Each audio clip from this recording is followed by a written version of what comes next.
Questions? Yeah. Oh. And remember to state your name. Luann Hammond. So, Dr. Kreider, you just said that if the government had listened to the scientists, that ethanol wouldn't have happened. If the government was listening to scientists about electric cars, should they be happening? Well, electric cars, from my point of view, let's stay with the life cycle stuff, don't make any sense. And if you look at the environmental burdens and the things that Jay and Robert have talked about, there is no compelling case for electric vehicles. You can't make it scientifically. Now, politically, that's a different story. But we've gone down that politically driven road often enough that we need to try something new. I believe there is an argument to be had about not wanting to give as much of our financial support to the regions of the world where we get a lot of our oil. I'm not sure how much that really matters in the over-globalization that or the deep globalization that we're experiencing right now, but that's an argument that could be, I'm not so sure. Someone can make that argument, I would say that. The other point, too, about natural gas along these same lines is that I believe the United States holds about 5, maybe 6% of the world natural reserves of natural gas, whereas Qatar and some other countries in the Middle East hold a tremendous amount of natural gas. And it's unclear how much we'd have to import to support a lot of these natural gas fuel suggestions that we're looking at. I'm just not so sure what that looks like. Maybe you guys can comment on that too. The guy that knows is right back there.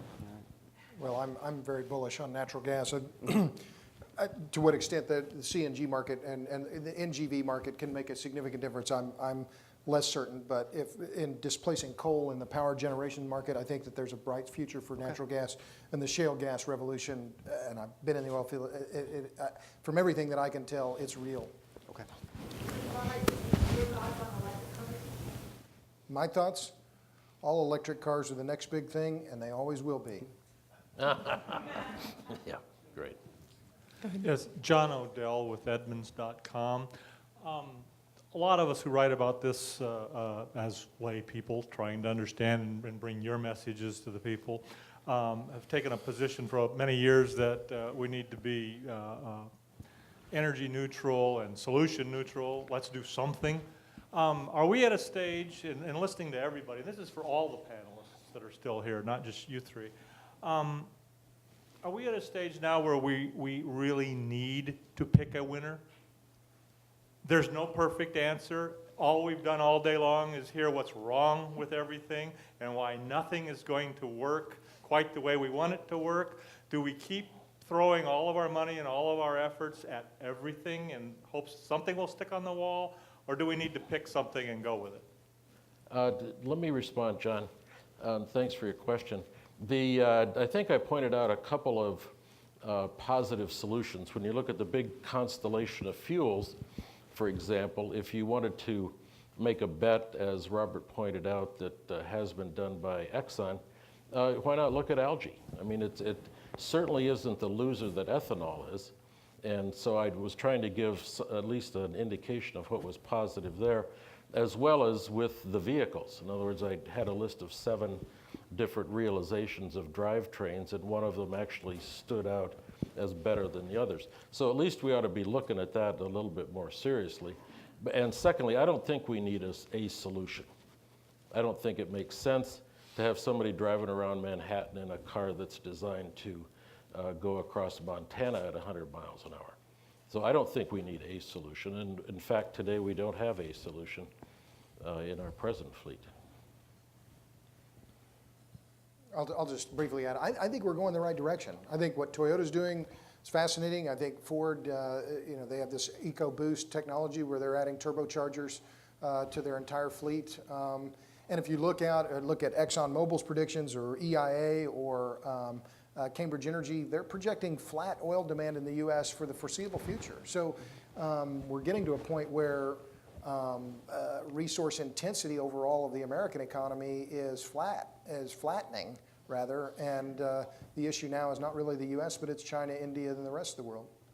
Yeah, I'd like to see more diesel in this country too. I think there's for some reason, well, there are known reasons, but Europe has very quickly adopted diesel technology in the past 5 years, and we have not. And I'd like to see, I think that would dramatically increase our efficiency. Actually, would the rest of you speak a little bit to diesel and hybrid diesel? We talked about that a bit on the phone. I agree. I think diesel's I mean, it can be considered an alternative fuel. It's ubiquitous on a MMBTU basis. It's still cheaper than gasoline. We've just adopted ultra-low sulfur diesel. I was in Paris a year ago and saw a Toyota station wagon. In fact, I mentioned it to the Toyota guys. I said, why can't I buy that car in the U.S.? That's right. It's a beautiful, beautiful station wagon, the kind of car I could see myself driving, but can't buy it here. Mr. I live in Reinert, would you like I to live in weigh in? Texas. But how do you square our refining policy back to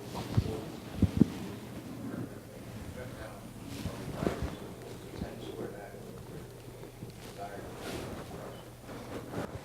Well, I mean, the question is about American policy regarding refiners, and this is the key issue now with the Kerry Graham-Lieberman bill, as I understand it.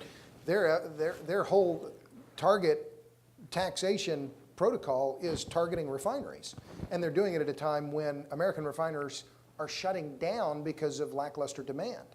But we're not short of diesel, and so I think that still, despite the upheaval in the refining market, remember 5 years ago, oh, we don't have enough refining capacity, and Bush was saying, let's build them on military bases. Well, now we have too many refineries. And again, I thought one of the compelling messages from this morning was let's make a 20 or 30 mile per gallon, medium duty truck, right? Why not a really efficient diesel medium duty truck? I mean, it's an obvious thing to do. It would make a huge impact. I don't know.